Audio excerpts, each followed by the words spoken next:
अस्सलाम वालेकुम। आज की वीडियो में हम करेंगे एक्सरसाइज 1D और इसका हम करेंगे जी क्वेश्चन नंबर 2। और इससे जो पिछला क्वेश्चन है वो मैं अपनी पिछली वीडियो में कर चुकी हूँ, उसका लिंक मैं डिस्क्रिप्शन में दे दूंगी, आप वहां से देख लीजिएगा। और अगर अभी तक आपने मेरा चैनल सब्सक्राइब नहीं किया तो उसको सब्सक्राइब कर दीजिए और बेल आइकन को लाजमी प्रेस कीजिएगा ताकि आपको न्यू आने वाली वीडियोस के बारे में पता चल सके। तो स्टार्ट करते हैं जी। हमारे पास क्वेश्चन नंबर 2 क्या है कि if z is inversely proportional to under root w and z is equal to 9 and w is equal to 9। ठीक है, इसमें क्या लिखा हुआ है कि z क्या है, इनवर्सली प्रोपोर्शनल है किसके, अंडर रूट w के। इनवर्सली प्रोपोर्शनल पहले भी कई दफा बता चुकी हूँ कि ऐसे होता है कि अगर z इंक्रीज हो रहा होगा ना तो w क्या होगा, डिक्रीज हो रहा होगा। ठीक है, इस तरह होता है कि ये आपस में इनवर्सली प्रोपोर्शनल है, या ये इंक्रीज हो रहा होगा ये डिक्रीज हो रहा होगा। ठीक है, और इधर गिवन क्या कि z इज इक्वल टू 9 है, जबकि जब हमारे पास w 9 होगा। फर्स्ट पार्ट क्या है इसका, फाइंड हमने एक इक्वेशन करनी है, एक इक्वेशन हमने फाइंड आउट करनी है जो कि कनेक्ट करे w और z को।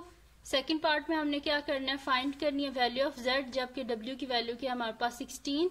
थर्ड पार्ट में हमने करना है कैलकुलेट करनी है वैल्यू ऑफ w, जबकि z की हमारे पास वैल्यू क्या है 3 है।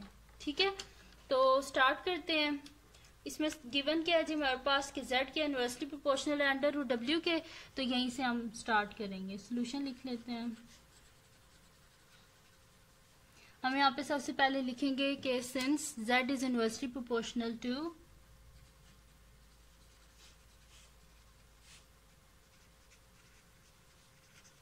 z is inversely proportional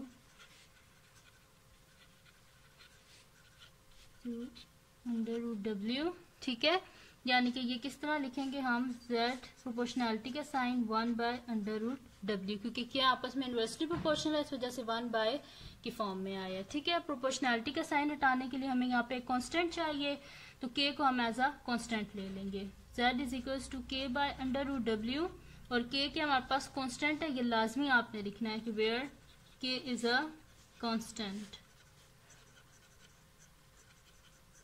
ठीक है, ये हमने लिख दिया, तो हमने लिख दिया कि k हमारे पास क्या कांस्टेंट है। तो अब इसके बाद हमने क्या करनी है, जो कि इक्वेशन बनानी थी जो कि कनेक्ट करे z और w को। ठीक है, तो इसके लिए हम क्या करते हैं कि हमें इस कांस्टेंट की वैल्यू चाहिए होगी। ठीक है, तो हम क्या कर लेते हैं, ये वैल्यूज यूज कर लेते हैं। z is equal to 9 and w is equal to 9। तो हम यहाँ पे लिख लेंगे कि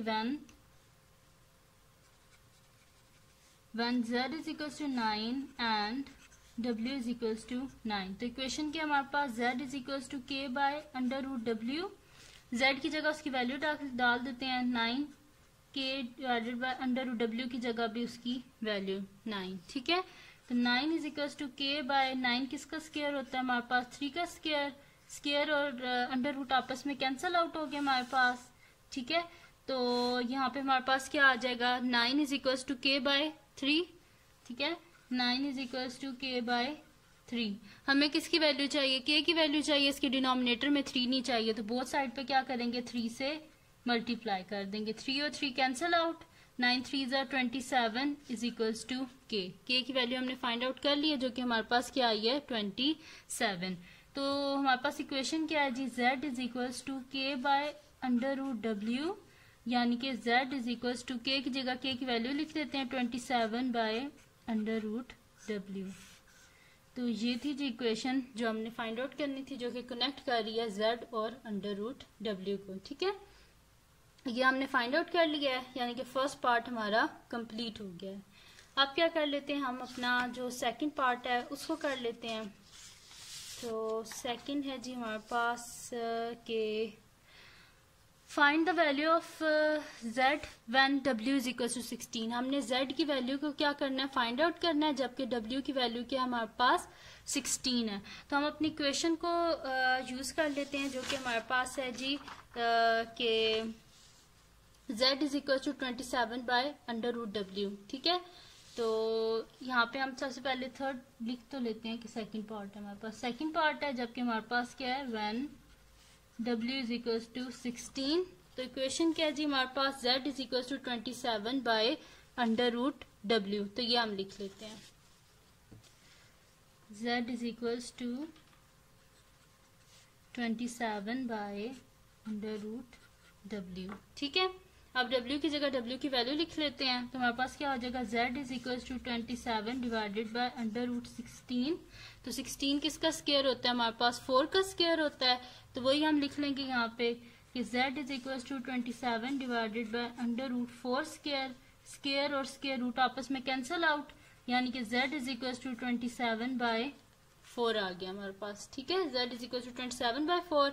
इसको हम डिवाइड कर लेते हैं, तो हमारे पास क्या आ जाएगा, 27 डिवाइडेड बाय 4। तो ये जी हमारे पास आ रहा है 6.75। ठीक है, तो z क्या आ गया हमारे पास, 6.75। ठीक है, तो ये हमने वैल्यू फाइंड आउट कर लिया। जो सेकंड पार्ट में हमने फाइंड आउट करनी थी, हमारे पास w की वैल्यू गिवन थी और उसको यूज करके हमने z की वैल्यू को फाइंड आउट करना था, तो वो हमने फाइंड आउट कर लिया। ठीक है, अब थर्ड पार्ट के इसका, calculate the value of w when z is equal to 3। अब z की वैल्यू हमारे पास गिवन है, उसको यूज करके हमने क्या करना है, w की वैल्यू को फाइंड आउट करना है। तो हम यहाँ पे लिख देंगे part number 3 when z is equal to 3। ठीक है, जब z हमारे पास क्या 3 है, तो गिवन इक्वेशन क्या थी हमारे पास, z is equal to 27 by under root w। z की जगह z की वैल्यू लिख लेते हैं, तो वो क्या हमारे पास 3। तो 3 is equal to 27 by under root w। हमें किसकी वैल्यू चाहिए, w की वैल्यू चाहिए ना, तो जिसके नीचे कुछ नहीं होता डिनोमिनेटर में, उसमें 1 होता है। इनको क्रॉस मल्टीप्लाई कर लें, तो 3 into under root w is equal to 1 into 27। हमें किसकी वैल्यू चाहिए, w की वैल्यू चाहिए। बोथ साइड पे क्या कर देंगे, 3 से डिवाइड कर देंगे, डिवाइडेड बाय 3 डिवाइडेड बाय 3, 3 और 3 कैंसिल आउट, एंड 3 कितने थे, 27 है, तो 3 9 हमारे पास 27 होते हैं। तो under root w is equal to 9। अब हमने करना क्या है, w की वैल्यू को फाइंड आउट करना है, तो हम क्या कर लेंगे, बोथ साइड पे स्क्वायर ले लेंगे। Taking square on both side आप लिख लीजिएगा, स्क्वायर और under root cancel out, w is equal to 9 का स्क्वायर क्या होता है हमारे पास, 81। ठीक है जी, तो इसमें हमारे पास क्या था, z की वैल्यू गिवन थी, उसको यूज करके हमने w की वैल्यू को फाइंड आउट कर लिया। ठीक है जी, तो ये थी जी आज की वीडियो, जिसमें मैंने आपको कराई है एक्सरसाइज 1D और इसका क्वेश्चन नंबर 2। और काफी इजी सा ये क्वेश्चन है, तो अगर आपको समझ आ गई हो सही से, तो इस वीडियो को लाइक कीजिएगा, मेरे चैनल को सब्सक्राइब कीजिएगा, और अगर आपको कुछ ना समझ आया हो तो कमेंट सेक्शन में मुझे बता दीजिएगा, और इस वीडियो को अपने फ्रेंड्स के साथ भी शेयर कीजिएगा और उनको भी बोलिएगा वो भी सब्सक्राइब कर दें। और बस दुआओं में याद रखिएगा। अल्लाह हाफ़िज़।